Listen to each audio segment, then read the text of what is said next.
Chocolate. Chocolate. Chocolate. Chocolate. From Dame Cacao, I'm Max Gandy, and this is Chocolate on the Road, the show where we explore hot topics surrounding cacao and chocolate cultures around the world. So let's hit the road.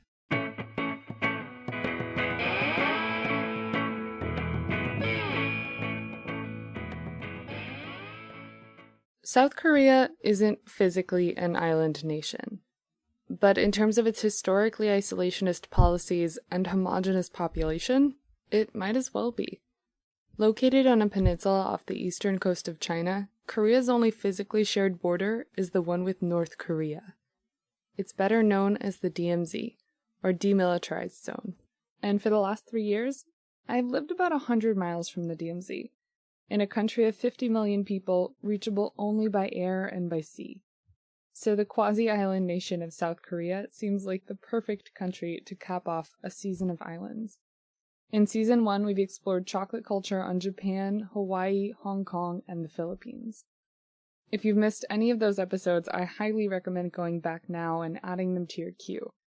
Each country has a very different relationship with cacao, whether they grow it or just consume it, or in Korea's case, use it to communicate.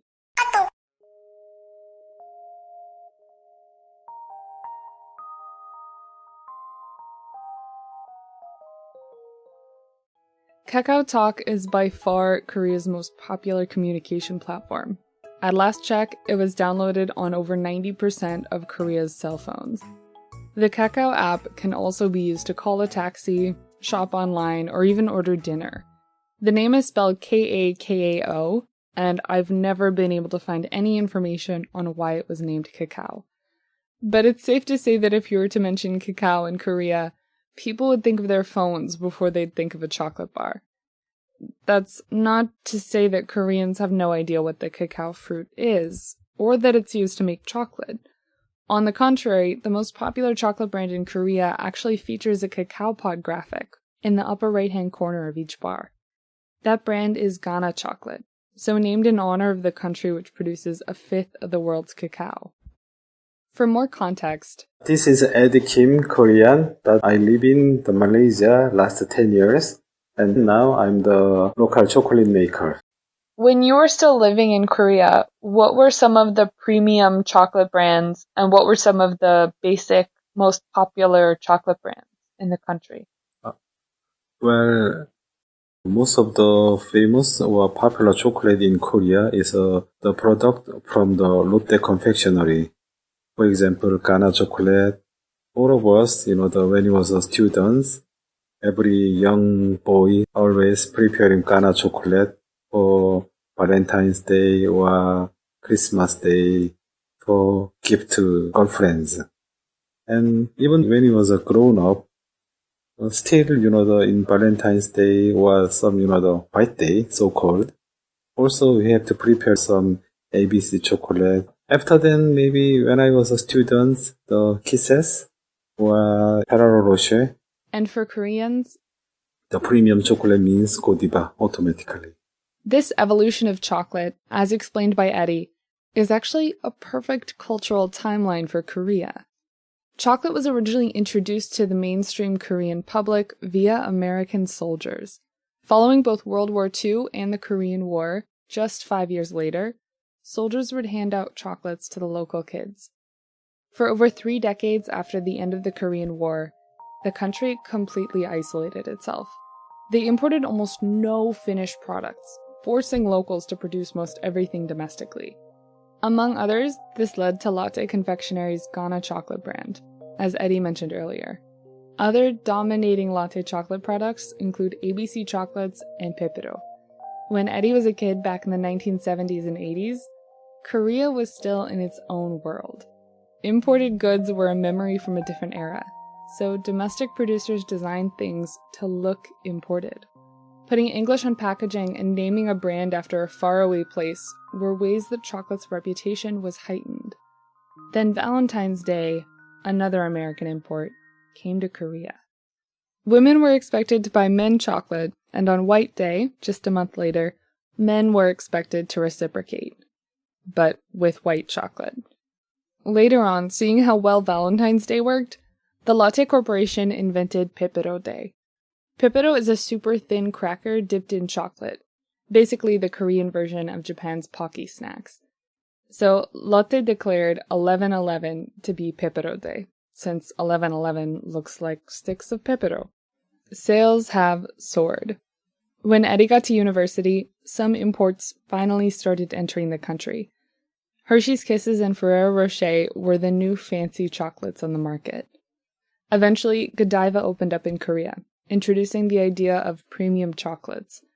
Much more recently, micro-batch chocolate makers have entered the local market.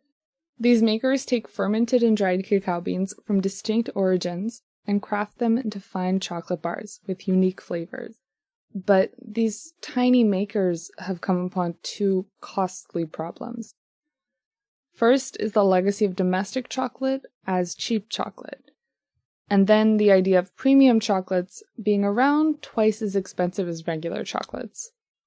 Not 5 to 7 times as expensive.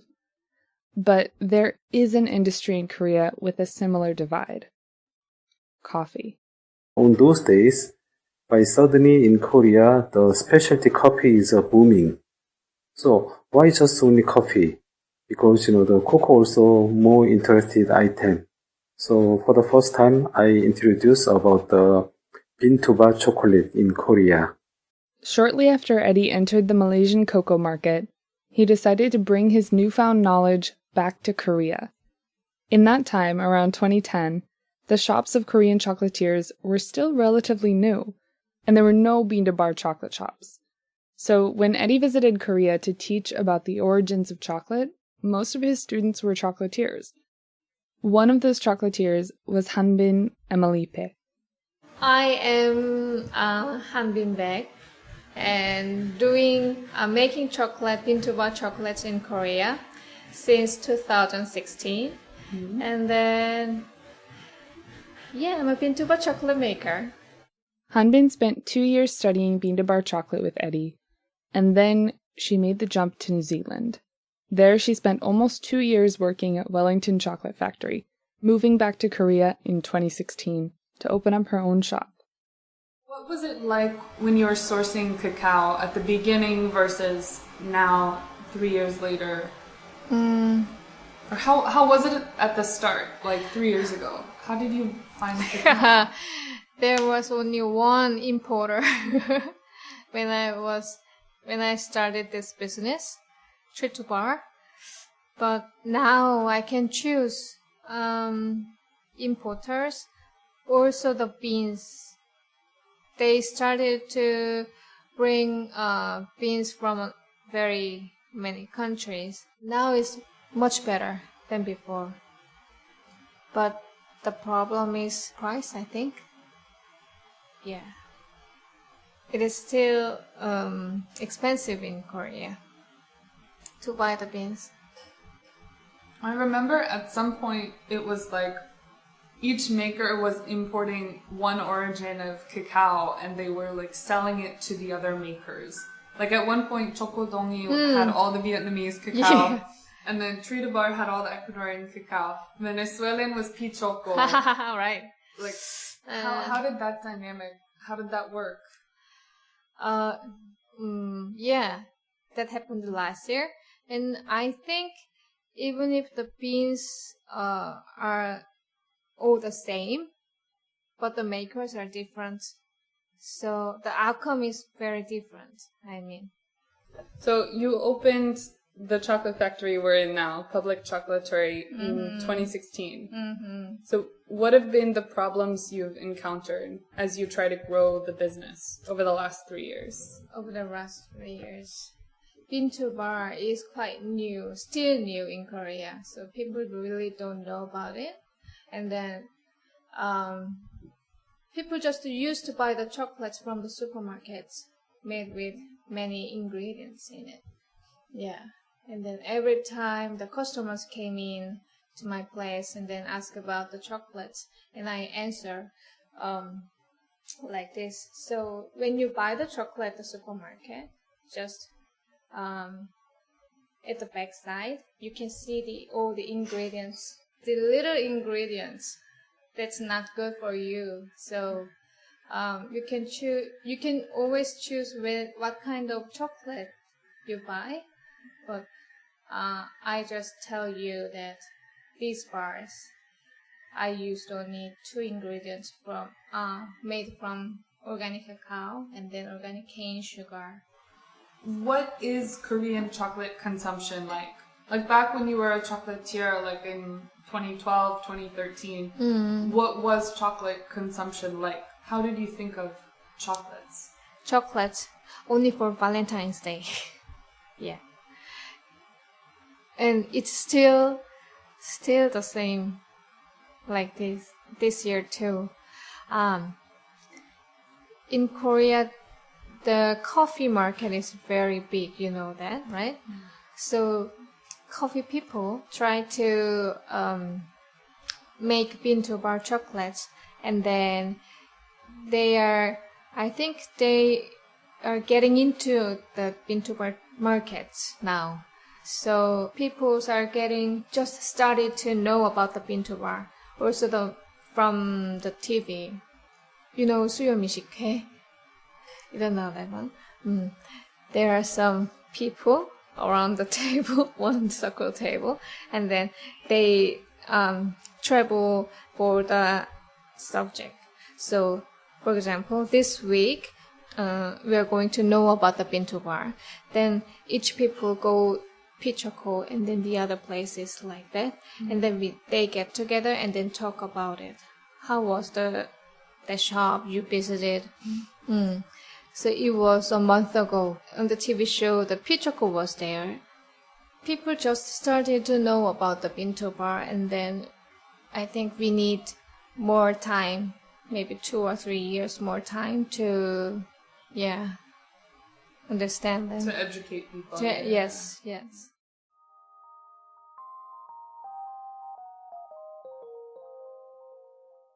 Pichoco, the chocolate maker interviewed for that program, is another more established chocolate brand in Korea. But their story of how they started a chocolate company in Seoul, South Korea, actually began in their home city of Caracas, Venezuela. How did you get into the chocolate industry? It was kind of an accident, I guess. I was in Venezuela before, and politically, economically, just for young people, it didn't make sense to stay there, getting very hectic. So me and my brother John, we were planning to go, and we thought about Korea. We didn't want to completely lose contact with Venezuela, even though we were leaving. And one of the things that came up was chocolate. It was either chocolate or rum. And initially it was just a exportation, distribution type of idea. But we settled upon chocolate, and we thought it was gonna be more interesting, and we had also people that we knew already that were in chocolate, and we went more into chocolate as we learned about it. As we came to Korea, those are first real attempt to do something with chocolate. I should mention here that Dan and his brother John are Kyopo, which means foreign-born Korean. So when they moved to Korea, they already had the passports and spoke some Korean, not to mention looking Korean. But that doesn't mean everything was smooth sailing. When you were looking at the Korean market before you decided to fully move over here, what made you think, okay, premium chocolate, it definitely has a bigger future here than premium rum? What made you look at the Korean market and say, okay, I think it's ready? Right. We didn't know anything about Korea, but one of the things that we noticed when we moved to Korea was how consumers were really willing to choose quality over price. And especially we saw that in the wine industry, and we also saw it in the coffee industry. We saw how Korean culture moved from very instant supermarket bulk coffee to very specialty and single origin coffees. Because of that, we saw maybe there's a potential also to single origin chocolate and bean to bar chocolate. And that's how we decided to focus our marketing towards that side.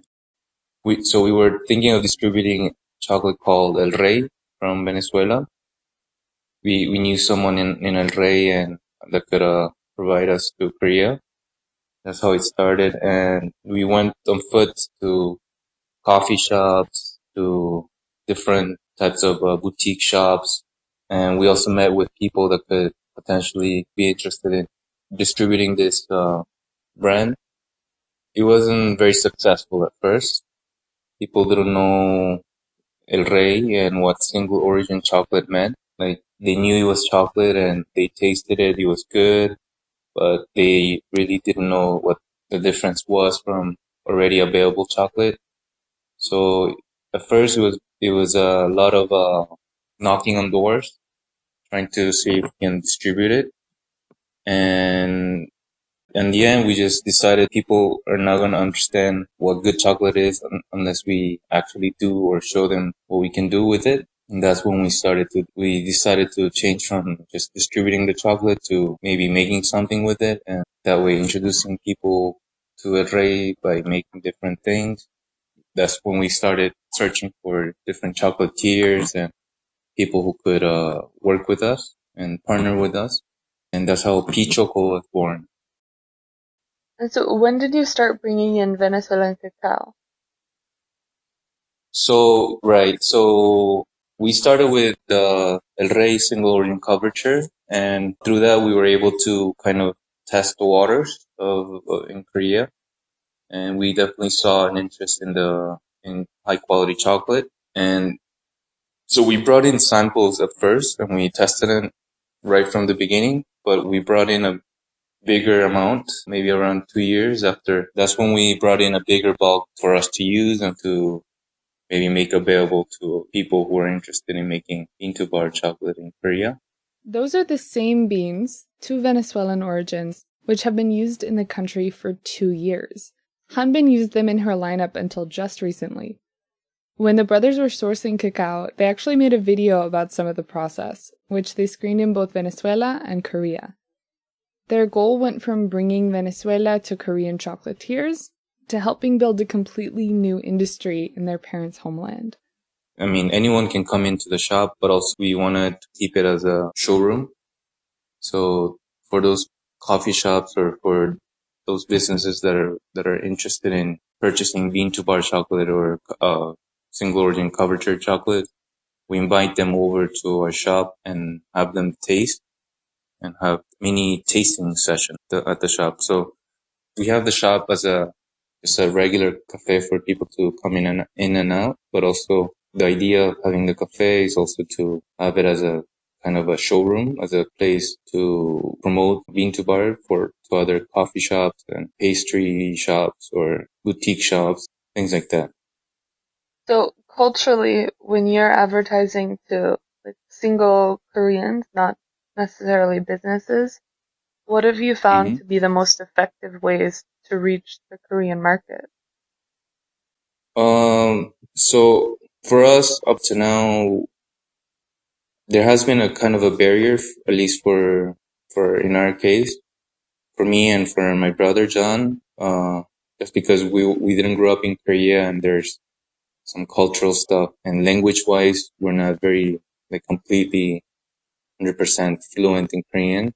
The best way or the most effective way that we have found is just making good chocolate. I think there's a certain limit to explaining something, especially food, with words. And for us, I think we explain somewhat with our words and, what the difference is and describe the whole making process of it. But in the end, I think they just have to try it. They have to eat it, taste it, and do, different comparison with their own senses.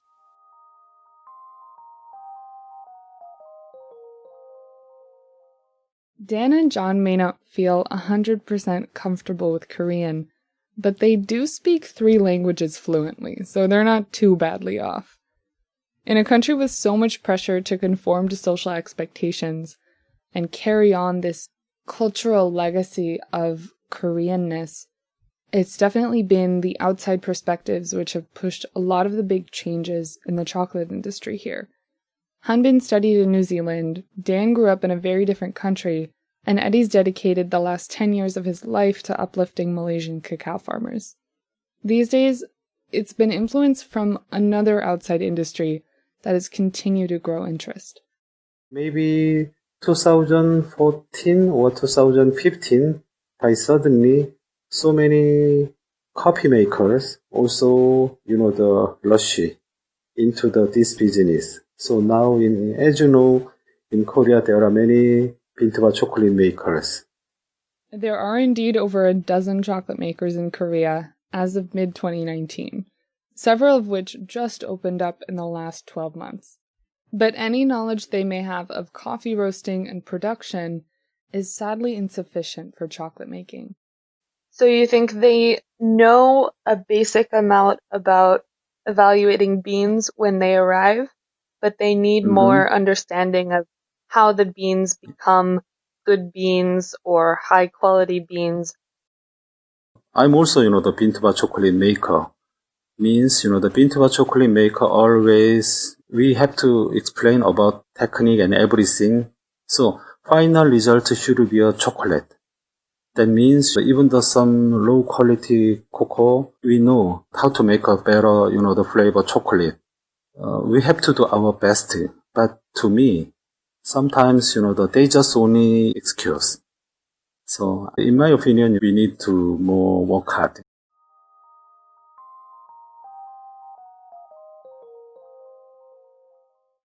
Jason Chong spent 10 years living in China when he was a bit younger. It gave him an important gap in his life in Korea. Coming back at 25, not only was he a completely different person, but the country he left was a very different place from the country he came back to. This includes the explosion of fine-quality imported foods, which were almost completely unavailable in the mid-90s, and a growing market for buying them. But it was another decade before he learned anything about fine chocolate. So how did you get into chocolate in the first place? How did you learn about bean-to-bar chocolate? Miss Kanako in Japan, she brought all of this good chocolate to Korea and had a seminar. And I paid for that, paid 20,000 or something. Like $20? Yeah, $20 to attend the seminar. And I was just like, I just fell in love with it. Yes. Yeah. I began to getting into this industry and this chocolate. And then for more study, went to visit Eddie Kim. Yeah. So what is the timeline of learning about chocolate and then getting into a business involving importing chocolate and selling chocolate? September 2017. That was when I met Kanako. And December 2017 was when I went to Vietnam to learn more about chocolate from Mr. Eddie Kim. And then January of 2018, Mi Andiamo has begun.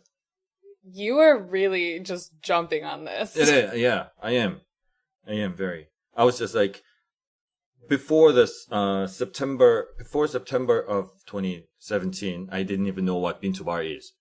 These days, Jason runs Andiamo Chocolate, a bean-to-bar chocolate importer in Korea. One of only 2 such shops in the entire country, both of which opened in 2018. He's one of very few people who've had the chance to offer customers dozens of unique chocolate bars, from distinct origins, flavors, types, and even just packaging. I recommend them to taste, for example, Madagascar and Jamaica, to let them feel the difference of the beans. And they will ask, are you sure that there is nothing in this chocolate to make this difference? And then they will consider buying a bar, because at that point they find it very interesting. Yeah. And unique. Yeah, unique. I've never tasted chocolates that taste different from each other. And acidic taste, those kind of. So people usually like Madagascar. That's why I'm selling so many Ekison's Madagascar 75. And in Korea, do people tend to prefer the white milk or dark chocolates? Dark. For sure. I mean, I expected that Korean people will like the milk chocolate more, but I found out that many are expecting dark and special taste, like Madagascar or a nutty flavor or like raspberry flavor in the chocolate. They willing to find that flavor, and they're expecting them to from Bintu bar chocolate, but only those people who know what Bintu bar chocolate is. Yeah. They want the cacao to like throw the flavors in their face. Right. The differences. But how do most people react when they learn about Bintu bar chocolate? I've been giving them Madagascar for the first time. Usually when people come, I would give them Madagascar for the first time. After some while, I decided not to do that, but to give them Jamaica. Because when I gave them Madagascar randomly, some people would go, oh, something. I think it's gone bad. Yeah, it's off. But what the? So, and I decided not to do that for the first time, and I just gave them Jamaica, and they will say, oh, it's very nutty and very good. Yeah, it's good, dark chocolate, but so what? It's good, very good, but I'm not paying $12 for this. And then I give them, this is Madagascar, and it's going to be very different from that. And then I give them the Madagascar. Yeah. It's like a scale, and you have to show them both sides, but you start at the side they're more accustomed to. And then, exciting thing is that more people choose Madagascar than Jamaica when they first taste Jamaica. They want something special. Special, yes. So what are the most popular flavor additions in Korea? Because you sell a fair number of bars with like different flavors added. Right. Should I talk about the brand and stuff? Yeah, you can if you want. Sourdough and sea salt from Pump Street. And then Atkinson's black pepper also. His black pepper bar. Yep. That's popular? It is. In Korea? Yep, it you is. Sure? Yeah. It's not as popular as plain Madagascar, or it's not as popular as sourdough and sea salt, but it is beyond my expectation. Is one of the more popular bars. Right. Among the inclusion. Why do you think that is? They eat it with wine or whiskey because they drink a lot at home. Okay. It's very surprising though. They think that far ahead. Because I feel like in the US, most people, when they buy a nice bar of chocolate, if they just buy one, they're like, all right, I'm going to eat most of this now and maybe save some. But Koreans will buy it and then take it home and like have plans for it. Yeah, right. Wow. And forward thinking. And this is the worst thing of the Korean market. I found out that people are eating chocolate maybe a bite or two at once. Like the whole bar is not making sense to us. I mean, I can eat the whole bar, but normal people, they would never finish one bar in, let's say, in an hour. They never. It's gonna last for about like a month. And they ask me, how should I keep during the summer? And so all of the bars that you've imported have pretty nice packaging as well. What kinds of interest have people shown in the packaging? Does anyone ever buy a bar without tasting it at all? Yeah, of course. Of course they do. What do you think makes them, or what do you know makes them buy those bars? People would select for the gift, to their girlfriend, mostly to their girlfriend. Like guys, men, they use a lot of money without tasting it, but they would never buy the chocolate by tasting. I mean, some people would do that when they taste the pepper or the 100 Madagascar. They would take some chocolate for their whiskey or wine, but just chocolate itself, they would. I found out that Korean men, they do not enjoy the chocolate for That makes me so sad. It makes me so sad too. But women, there are still, half of them are women, so it's okay. I mean, well, apparently more than half the people who are eating it are women. So right. at least we're getting something out of it. So guys will buy the packaging. When chocolate makers are selling their own chocolates, consumers are trying a more limited slice of the market. The role of chocolate stores like Jason's is often understated. Imported fine chocolates bring in flavors representative of faraway places, origins that may be harder to find, and a healthy dose of context.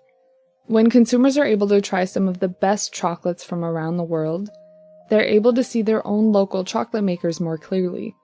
They're able to see that this craft chocolate thing is happening all over the world.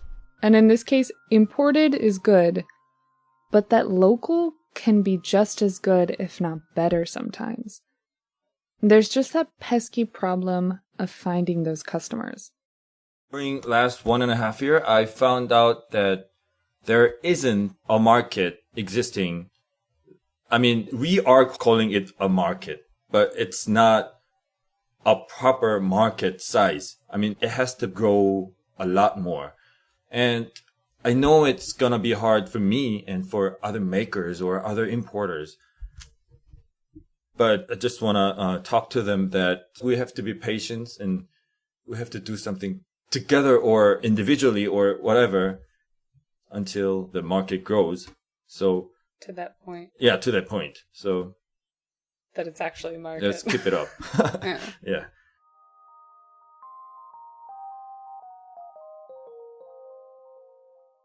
The world over, everyone is continuing to confront the problem of educating their consumer base. Makers have lots of ideas for how to do that, but it takes time and cooperation. I think chocolate overall, like especially bean to bar, is still a very uncharted territory in terms of infrastructure, and there's great potential in terms of becoming something of a specialty food. And in order to do that, I think you'll need to have different collaborations between different chocolatiers and chocolate shops, bean to bar makers, and also being able to have space or events where we could invite just commoners as well as people who are knowledgeable in cacao and chocolate. It would be nice to have more of a education and tasting club in Korea. Everyone I interviewed for this story expressed a need for cooperation and building this new industry together. But there are very real barriers to developing an association or group for Korean chocolate makers. Historically, Korea has been pushed around and invaded by outside forces. In response to that, they've pushed back and banded together. To push their nation forward, they've had to become the best and expect the most. This ideal is still taught in schools, like the one I teach in, and it's certainly what most Korean chocolate makers were raised with. So, on the one hand is the desire to band together and to elevate each other's businesses. That's something which all Korean makers I know try to do. But on the other hand is a desire to be the best of 20 or so makers in a country whose current fine chocolate market can only support maybe 10. And even worse, one of the biggest confectionery company, they start using the terms of the bintuba. So if you go to ordinary supermarket, you can find some bintuba chocolate under their names. In that case, many people have confused it. What is this? Maybe this is also bintuba chocolate, but actually they are not. But how can we do? Because there is no any definition of the bintuba chocolate, so they can use. Yeah, I worry about that. So you think that competition could end up hurting the market as a whole when the market has so much potential to become bigger, the bean to bar market? Yes. Because, so anyway, the competition also, it is another some motivatives to growing market. But the Korean dessert market is not small compared to other Asian country. We cannot compare to, the European or American market. The food and then culture is totally different. But in spite of them, the Korean dessert market is not so small. So we have a potential power of the growing more and more. So I think it's time to, not competition, it's time to cooperate each other.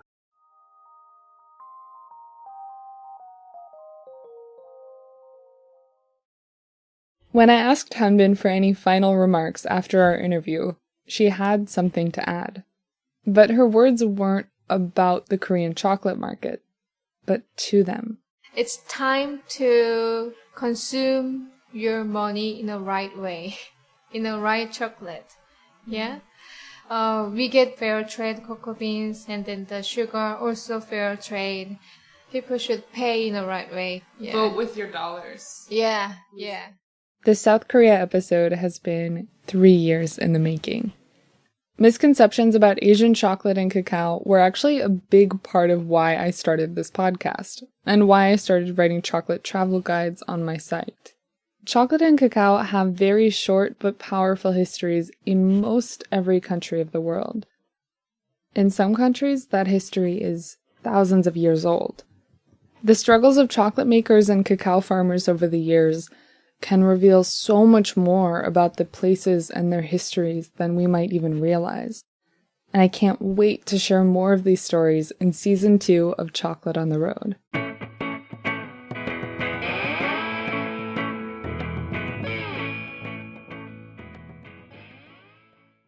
Thank you so much for listening to this episode of Chocolate on the Road. If you liked it, please subscribe, rate, and review the show on Apple Podcasts and share it in any way you see fit. Your support puts a smile on my face during some extremely late nights. As I mentioned earlier, this was the last episode in Season 1. We'll be back on August 7th with the first episode of Season 2 and some distinctive guests. So for the interim period of July, please enjoy weekly extended interviews. Each week of July, I'll release the full version of an interview I did for Season 1, with a super secret sneak peek at Season 2 thrown in there at the end. A huge thank you to all of my guests for this episode, Eddie, Hanbin, Dan, and Jason. 모두를 위해 항상 고마워요. To learn more about our guests, check out the show notes of this episode at the link in the description or on my website at damecacao.com. That's DAMECACAO.com. Have a wonderful day, and I hope you'll join me next time we go on the road.